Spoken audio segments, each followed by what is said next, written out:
Hello everyone! Today we'll show you how to burn ISO to DVD with UniConverter 13. Step 1. Launch Wondershare UniConverter. If you don't have UniConverter, you can click the link below.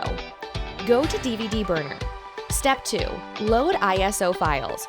Click the Load DVD icon and click Load ISO files from the menu. Select the DVD load model and click OK. Select Burn Video to DVD folder. Pick a template that you like, and you can select the menu typer, aspect ratio, TV standard, and quality. Step 3. Click the Burn button to burn ISO files to DVD. Thank you for watching our tutorial videos. Don't forget to like the video and subscribe to our channel. Click the link in the description to try Wondershare UniConverter for free. See you in the next video.